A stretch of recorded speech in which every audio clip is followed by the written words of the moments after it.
Hi, I'm Leanne Ely. I'm a nutritionist, a New York Times best-selling author, and some people even say I'm a life coach. I started the Daily Dish Show to share my story, my truth, and my journey to vibrancy, and to inspire others to do the same. Because it's all about grit, perseverance, and finding a way despite the odds. It's about embracing the whole woman, not just the parts that are easy to love, and feeding her heart, mind, body, and soul. But I found that this isn't just my story, it's your story too. It's go time. This is the Daily Dish.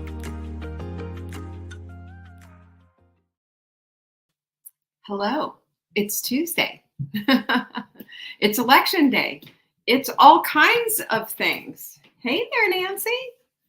Here there, Catherine, as well. Welcome, welcome. I'm so glad you're here. It's good to be here. It's good to, hey, today's a good day to be an American. You know, we get to exercise our freedom to vote and make our voices known. And that's always a good thing, isn't it? Anyway, so I was an early voter, by the way. I voted the very, very first day that you could vote here in North Carolina. I waited in line for an hour and 45 minutes. It was my pleasure to do so. Diane, it's good to have you here. I've been hearing people who are waiting in line 4.5 hours in Chicago. Good grief. Can you imagine? And to that, I say, yay and amen. It's good to be an American. So for those of you who are in Canada and the UK and all over, I know you've been watching what's going on here. And I will just tell you that it's really fascinating to watch this whole electoral process and how the whole thing works. And anyway, it's going to be a long night, but I'm here for it. I bet you are too. Couple of things going on. By the way, our retreat is coming. It's here in just 2 weeks. Well, less than 2 weeks, actually. My friend Rhonda is going to be coming in. She comes in a week from today. Then the next day, Jenny comes. we're gonna have a household too. You know, they're both going to be here, so it's going to be fun. So we'll have a little bit of estrogen flowing in this place. We'll drown out Mark's testosterone just a little bit. And you know, it's not too late to come, by the way. It is not too late to come. Usually this time of year, we are fully booked up in this neck of the woods. But fall came and left pretty quickly. I think this, you know, hurricane had something to do with that. And there's Jocelyn. Hello. But so what? The fact is it's here and that there are women going to be here and you could easily fly into Asheville. You can easily connect up with a bunch of friends who are going to be here. Nancy was our first one who said, yes, I'm there. She made all the arrangements and what have you. You can also do it virtually, but all you have to do is go to savingdinner.com/retreat. Yeah, it's going to be a little bit smaller. So far we have 10 people who are going to be here in person, which I'm kind of loving because it's a lot of hands-on. And it's going to be just, I mean, the yumminess of this whole retreat is just spectacular. And I cannot wait for it to be here. It's going to be really fun. That's number one. Number two is we've got to, are you ready for Thanksgiving? Good grief. We got to start thinking about that. It's holiday season, y'all. And I just, take a deep breath. We can do this. We can do this. The holidays don't have to freak you out. And I've got a plan for you. It's free. And it's at savingdinner.com/Thanksgiving. Now, in it, you got the menu, you got the recipe, you got the shopping list. And you get the troubleshooting guide. And you get the timeline, the whole 9 yards. You'll know exactly what to do. This has been the go-to for everyone for years and years and years. And you're going to get Muzzy's Thanksgiving stuffing. It's the very best that you'll ever have. Promise. Promise. So good. Anyway, you want that. That's free. And it's at savingdinner.com/Thanksgiving. And do me a favor, share this with some friends because this is the thing that they're looking for. This is the plan that they need. Secondarily, we also have the planner. You don't have to freak out about the holidays anymore. And you can still take care of yourself and you can still feel good. This is epitome. This is nirvana. Our planner does all of that. Where is mine, by the way? Oh, here it is. Hold on. Look at this. I just want you to see it because it's big. As if you order the printed one, it's big, it's fat, it's juicy, and it has all the things in it, right? All the things. It's got recipes in here. It's got, look, it's got places for you to track stuff for yourself so that you stay on top of your own wellness. It's got all kinds of stuff. It's even got a thing here on how to carve a turkey if you need it. Everything's in here. Everything. SavingDinner.com/planner. If you want to get it, you can get the printed or you can get the PDF version. Get it right away. You do it however you want to do it. You print whatever you want. That's another way to go. Hey, Mom. Good to see you. Next, and certainly not last, this is something that I have enjoyed the heck out. Is Over 40 water. All right, here's the gig on Over 40 water. What is it? This is my thing, y'all. And I want you come on board with me, okay, for just a minute. Listen to this. I like when you're not having to just do all the pills all the time, because that's supplements for you.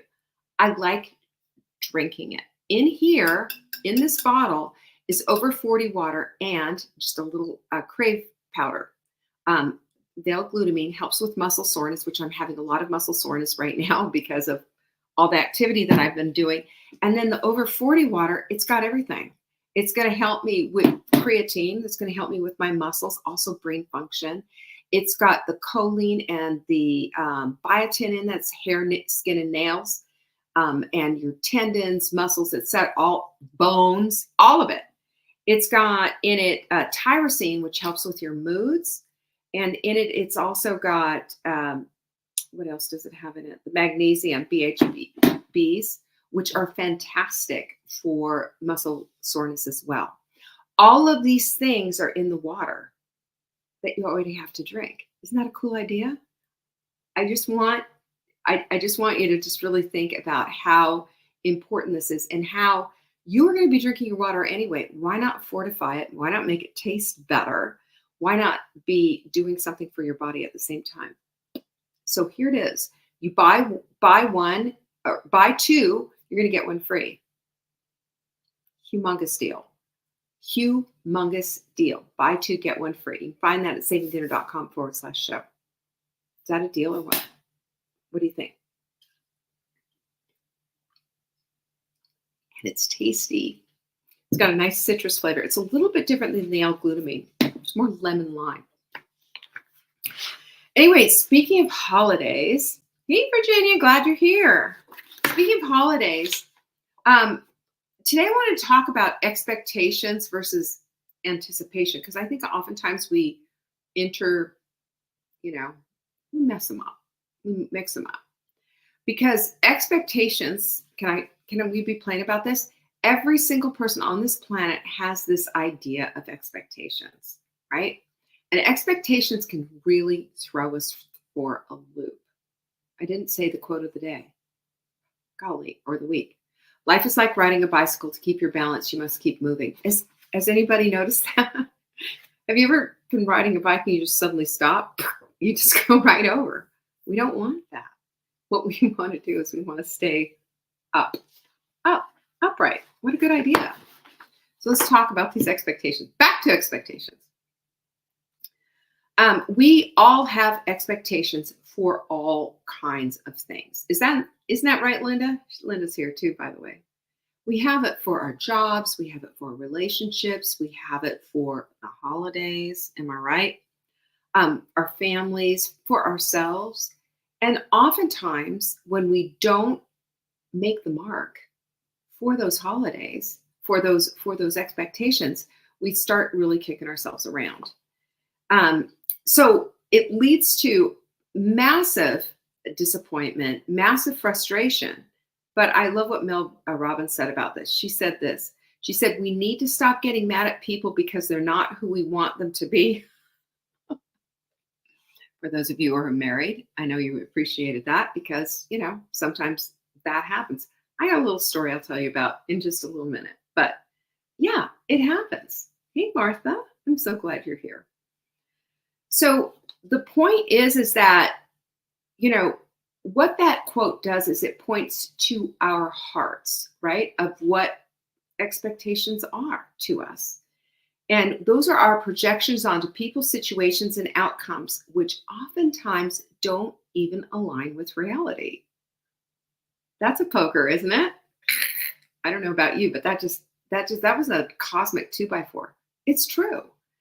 And the difference between anticipation and expectation is subtle, but it's significant. And we're going to unpack that today because I think we need to take this into the holidays and into all other areas of our lives so that we can stop walking around so disappointed and instead shift a little bit toward anticipation.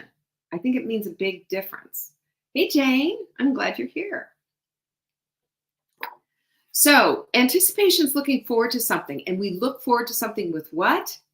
Expectations, of course, just a little bit, and excitement and openness. While expectation, 100%, it implies that we're looking for a specific outcome or a result or behavior or something. But we have very fixed ideas on what that will be with these expectations. We've talked a lot about this, especially, in conjunction with the holidays, is that we want the perfect Martha Stewart holiday.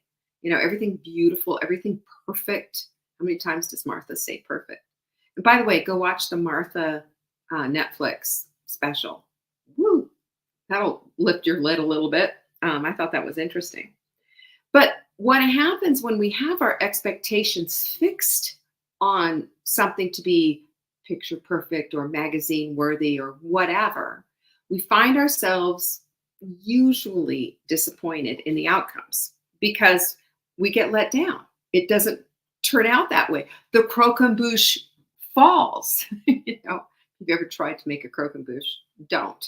It's really difficult. It's puff balls, like little pâte choux, I think is the name of the pastry, like what eclairs are. And it's with inside there's a creme, some kind of a creme. I don't even remember what it is, but it's a cream thing. And then you make it into a very tall stack and do spun sugar all the way around the top. Oh, it'll ruin your life trying to figure it out. I mean, some people have more of a propensity toward baking than I do. Let me just say that. But that's the kind of pressure that we put on ourselves when we're trying to create the perfect holiday. And it's one of the reasons why we did this. Take back your, sorry, I just unplugged myself. Take back the holidays and lose the crazy and keep the joy, because I don't want you to put that kind of pressure on yourself. And I want you to see the joy in what is and not in these expectations, and anticipate with openness something that can be just lovely and wonderful. Not perfect, but certainly excellent, because you're going to do that kind of a job, right? Pinkies up, of course. So let's take a look at what expectations are, then, number one, and why they often let us down, and how to manage them. Because if we can do that, we're on the path to more peace and more joy in our lives. And I don't know a single soul who doesn't want more of that, right? So why can expectations lead to disappointment? Well, it's easy. Because oftentimes these expectations are rooted in our own desires, our past experiences, and sometimes even based on fear. But we build this ideal version of what we think it should all be about. And when it doesn't align, well, there goes our hopes and dreams just dashed on the rocks, and we feel let down. Easy to feel that way, right?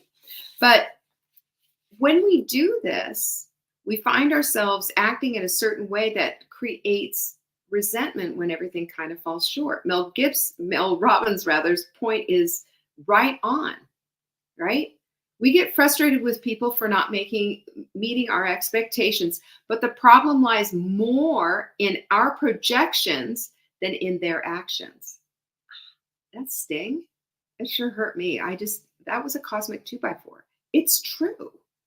This is true, because we're projecting what this is supposed to be, and their actions, we're expecting something from them in return. And it doesn't always work out that way. So here's the thing, there's chemical reactions always. Our brains are always on overload, and cortisol comes bursting through the scene. The stress hormone comes out. It triggers these feelings of frustration, disappointment, and even resentment sometimes. And you know what the research tells us? It shows that unmet expectations activate the reward system in the brain, creating a negative feedback loop, and that reinforces our disappointment. And you'll start to say things like, well, I should have never tried. It's too much. Why would I expect anything to be different? You know what we say. But let's find out how to overcome this whole thing. Let's go on the path of peace instead. Because if we learn to let go of rigid expectations, I just want to preface that with this. It doesn't mean letting go of what you want. It means cultivating a mindset that allows you to accept life as it is, not as you've trumped it up to be, so to speak. So here's what we need to do. Number one is we need to recognize the source of our expectations. What's the source? When we're feeling disappointed or frustrated, we need to start asking ourselves some questions about this. What's this all about? What was I expecting to happen? What was I expecting him to react to? Is this expectation based on reality or something that's rooted in my own desires or past experience? Another one that you might say is, was this an unspoken expectation that I had of someone else? And I don't know about you, but sometimes that's something that happens that's deep within me. I have unspoken expectations, and then I'm very disappointed when these things don't happen. And yet, nobody knew about them except me. Because when we start to identify the source of these expectations, we begin to realize that if an expectation is reasonable or it's something that might need some adjustment. That's really important. Because unless we are putting our own stuff under the microscope, the way that we do other people's, by the way, then we're not going to get the full truth of really what is. And that is so incredibly important. This is how we correct our path, and this is how we find a good place to be. This is how we land softly instead of hard. And then we also need to shift from expectation to intention. I love this so much because instead of going for specific outcomes, we can set intentions, okay? Because here's the deal. Expectations are rigid while intentions are flexible. Let me say that again. This is important. Expectations are rigid, intentions are flexible. So, for example, with the holidays, what is the intention of the holiday? If the intention is that it's to make everybody feel warm and welcome and enjoying the food, etc., that is a great intention, and it lets go a lot of these expectations of perfection. Because remember, we understand what perfection is, right? It doesn't exist this side of glory. It just doesn't. So if we can let perfection go, perfection and expectations often go hand in hand. They're two bedfellows, and they love each other, and they like to keep things really, really high. Oh, well, we have high expectations, as if that's a high standard. They're very different, by the way. They're very, very different. So when we set intentions, we're encouraging ourselves to align with our values. And our values are with our people. We love them. We want them to feel warm. We want them to feel welcome. We want them to have an enjoyable time. We want them to like the food. But the perfectionism of the whole situation isn't lending itself to this kind of an intention. It's lending itself to a very rigid expectation. And when it's not right, it falls apart and our expectations are dashed into the rocks. Hey, Carol. Number 3 is we have to practice acceptance, because listen, acceptance doesn't mean that you are, am I saying that funny? I feel like I'm saying it funny. Acceptance. Acceptance doesn't mean you approve of everything that happens. It means that you're acknowledging reality without the resistance, right? Isn't that the truth? It's the truth. That means we are relinquishing control. You control freaks, you. One finger pointing directly at myself. And control, what is control freaks? What's contributing to that too? Perfectionism again, all connected. Do you see these dots, how they're connecting with each other? So when we stop trying to control every outcome, we open ourselves up for peace. For peace. When we accept people and situations, that frees us up from this mental exhaustion of wishing that things were different, of putting all of our hopes and dreams on a certain expectation. It brings us back to that idea of intention and how it is we want people to feel, right? There's a beautiful quote from Maya Angelou that says that people always will remember how you made them feel. And that, to me, is where this needs to land, because expectations don't do that, but intentions do. We need to also communicate openly and set some boundaries sometimes, because let's just talk about some unspoken expectations. Those are the most damaging. Those can be pretty bad. So if you have expectations in a relationship, a situation, it's really absolutely 100% critical that you communicate those openly with those with whom it affects. If we don't, then we have these unspoken expectations, and most often than not, these things are going to just fall. These things are not going to happen at all. And I am so guilty of this. I had this the other day with Mark, and I have been dealing with this weird off and on rash that has been hitting my face, and it's scratchy and raw and red. And I don't know if it came from that sunscreen back then. I shared this with you a couple of weeks ago, but it keeps recurring, and it burns, and it's itchy, and it's weird, and I can't explain what the heck is going on. And I said, I think maybe is it the dog? Is this what's happening? Anyway, my expectation is that he would offer me a little sympathy, a little empathy. Oh, honey, what can I do for you? But instead, he was, we're finishing up the latest project of doing the butler's pantry. We took our dining room and changed it into half entryway and half butler's pantry, which is just, if you're coming to the retreat, you'll be able to see that on Friday night. You'll see it's super cool. But anyway, he had in his mind, this is what he was going to do. I lost it with him. What? He's like, he was running into the butler's pantry to take a measurement, and I'm sitting there talking about how miserable I am. My expectation with him was all of that empathy. I did not get that from him, so I just lost it. Why is it more important for you to measure something in the butler's pantry than it is for you to offer me empathy with my burning face? And I was this close to falling into tears and into just this pity party for myself. I don't know why. I was just so triggered by all of that. Sometimes that happens. But, that my expectations were not met. I wanted all the soft and fuzzies. I wanted him to say, oh, honey, it's just going to be okay. That's just a small thing, but it's what we do. And of course, I didn't want to talk to him. I was just like, cold shoulder, fine, you can be that way. I'm going to go do something else. And this is the kind of stuff that edges its way into our relationship, and it chips away at it. And it chips away at us, and then we feel bad after. Oh my gosh, it just all tumbles down. And it is a trickle down into what we do not want. That's why we need to learn to appreciate what is. Because when we appreciate what is, we don't have to be blinded to what is going well, because expectations can blind us to what is going well. What's going well? My husband is doing my butler's pantry.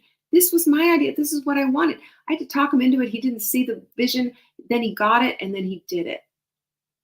And while I was sitting there whining about my itchy face, I could have just given him a pass on that, but I didn't, because my expectations were set in a certain way. And when he didn't meet them, I fell apart. Now I was also tired, hadn't had a good bunch of sleep, blah, blah, blah. We have things that happen. But it also just led me to this place of thinking, sometimes we just have to give each other a pass. And people don't have to earn passes. Passes are given because we love them, period. And then we could have a talk of just like, hey, a little empathy here would have been really helpful, And it doesn't have to be this whole buildup and explosion. And at the end of the day, what are we doing? We're challenging our need for control because that's what it is. The root of many expectations is the desire to control the outcome. It's true. And is that so bad? Yes, sometimes it is, because again, we have to go back to intention. What is your intention? How do you want people to feel? How do you want to feel? If we can let go of all of these expectations, then we can lean into intention. I think we're going to be a whole lot happier, don't you? Especially with the holidays, especially in relationships, especially with outcomes that we're hoping and praying for and all of the rest of it. Controls oftentimes is an illusion. It's so true. We think we're in control of everything. Are we? We're not. Life is so uber unpredictable at times, and people aren't always going to behave the way that we want them to. Anyone ever notice that? It's true. So when we recognize that, that helps us to release that need for control of every aspect of our lives, because we're not going to get it ever. And when we let go of control, here's one thing that you need to remember. When you're letting go of control, that doesn't mean that you've stopped caring. Like, just because you want a very beautiful holiday and you let go of the expectations that everything is going to be perfect, it doesn't mean that you stop caring about it. It means that you are instead desiring that it be more about the intention of how people are going to feel, and that even with the slightest faux pas or the mistake or the burnt dinner rolls or the late dinner coming on the table because the potatoes weren't cooked in time or whatever, we'll laugh about it. We'll let go about it. And we remind ourselves that having this kind of flexibility and resilience shows greater strength than having these ridiculously perfectionistic expectations. And you know what that does? That gives us the ability to meet these challenges with grace, with love, and with this gentleness, without the cortisol surging in our bodies, and people feel more welcome. People feel more about what you really are trying to set the table for in the first place. So let's move forward with an open-hearted anticipation of what the holidays are going to be about. Because I'll tell you, releasing these expectations can be a bit of a challenge, of course, because we want these things to be so lovely. I don't know about you, but I get, I'm watching reels on what people are doing and from the dollar store and how they're painting things and making these cool holiday stuff and all the rest of it. But we don't want to be holding so tightly to the outcome that we forget about the intention of what it's all about anyway, right? This is our lives that we're talking about. This is your family. This is the love that we feel with each other. Let's not let this stuff get in the way, and instead hold it with an open hand. Laugh about our mistakes. Allow for imperfection. And just instead apply ourselves excellently, because excellence always wins out over perfectionism every single time.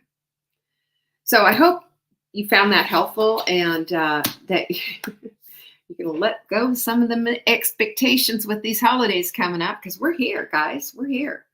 Get your plans ready. Get your Thanksgiving menu. It's free. savingdinner.com/Thanksgiving. And next Tuesday, when you see me, it's going to be just a few days before our retreat. You can still watch it virtually, even if you can't come. I'd love you to come, though. You can still watch it virtually. That's at savingdinner.com/retreat. Remember, all of everything, all of the announcements are at savingdinner.com/announcements. That's what we have. Thanks so much for joining me. I appreciate you all. And I hope to see you next Tuesday. Meanwhile, if you need anything, you know how to find me. I appreciate you. Peace. Thank you for joining me today. You can find me on TikTok for daily tips to help support your most vibrant life. And remember, you are the author of your own story. Until next time.